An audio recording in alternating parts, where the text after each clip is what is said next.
Today, I want to talk about the power of forgiveness. No, bump that. I don't want to talk about the power of forgiveness. I want to tell you about the process that it takes to forgive. That's what I want to talk about. Let's get into it. Hi, I'm Shauntelya, your fulfillment coach. If you don't already follow me, please hit the subscribe button and like this video. Forgiving is powerful because it helps you to heal. One, it helps you to heal. Two, it allows you to reclaim control over your emotions and reactions to others. And the third thing that it allows you to do is to live in the present. Your life is black and white when you look in the past. Your life is almost full color when you look in the future. Your life is in technicolor. It is vivid in the now. Learning how to forgive allows you to live in the now and be in full color, which is important. And for a lot of people, living in the now is hard because there are so many things that are pulling you in different directions. And especially if you've gone through something in your past, things in your past can keep you from being present and happy and satisfied and living a fulfilled and joyous life right here in the now. How do you just forgive? How do you learn? How do you do all of that? Forgiveness has always been a process. For me, forgiveness has always involved assessing how I feel, what emotional work I still need to go through in order to let a situation go, in order to release something that is harming me that I have been holding on to. And the things that you hold on to that are worth forgiving are creating harm. But you have to do it in a way that honors what you've been through, what you've overcome, what you've had to carry, and the work that you've done.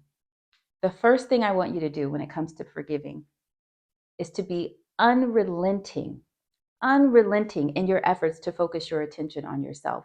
Put your attention back on you.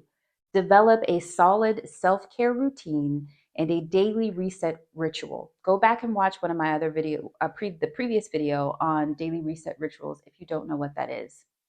But when you are trying to forgive, you have to be about you. You got to be about you.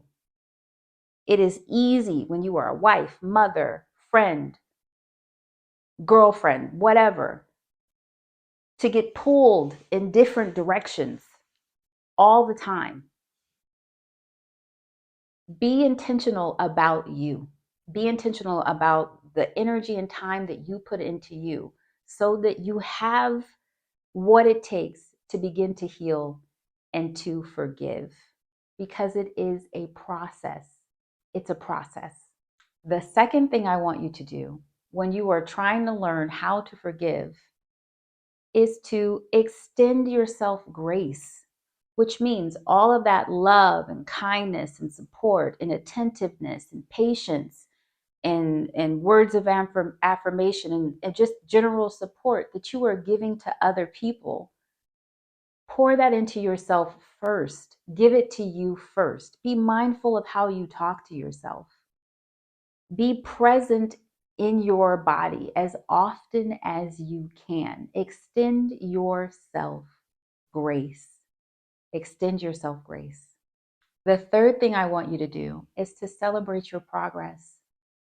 Celebrate your progress, no matter how small. Celebrate the milestones.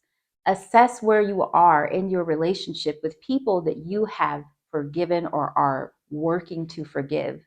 Assess how you respond in situations that would trigger you in the past, but you are no longer as triggered now. Celebrate, celebrate, celebrate, celebrate, celebrate, celebrate. This is also another way that you pour into yourself, that you offer yourself grace, is learning to celebrate.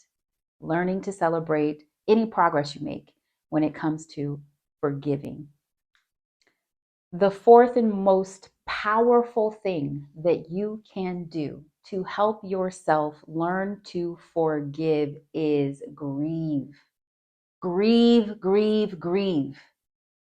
You have to grieve in order to forgive. Grieve the expectations that you had for yourself. Grieve the expectations that you had for the other person. Grieve your hopes and dreams. You must learn to grieve. And if you are struggling to grieve, Go back to the idea that you may still be holding on to some expectations that you had for yourself or the other person. This is one of the most powerful steps in forgiving, in forgiving, and healing. I'm not telling you you have to forget. I am telling you you have to grieve. So how do you grieve, right? You make space for your emotions. Go into the situation where you're sitting with your emotions, knowing that more than one thing can be true at a time. Make space for your emotions and know that you can have more than one emotion at a time, and challenge your negative thoughts and self-talk. Let go of the idea that there is not enough room in you to hold space for the magnitude of what you're feeling. As you learn to grieve and manage your emotions, you create more space within yourself to be able to hold more emotions, regardless of the intensity of the emotion. You have room for it. You have room to process it and let it be. The idea that every bad emotion you have is one that you're going to release and not feel again is false. As you become more equipped with handling difficult emotions, you have more space and room to handle more difficult emotions with increased grace for yourself, patience for yourself, love for yourself, and kindness and acceptance for yourself as well as for others. That is what grieving is. That is what grieving is about. And the fifth and final thing that I want to give to you is that after you've done, or the whole time you were doing this tremendous and empowering work of forgiving, of extending yourself grace, of celebrating your progress, of grieving, set boundaries. Set boundaries that keep you mentally healthy. Just because you forgive someone doesn't mean that they have automatic access or any kind of access to your life. Set boundaries and hold yourself accountable for the boundaries that you set. Create conditions for those boundaries that don't allow that person to have continued access to you if they are part of the reason why you were grieving and hurting in the first place. As always, I hope you found this empowering and I hope it helped.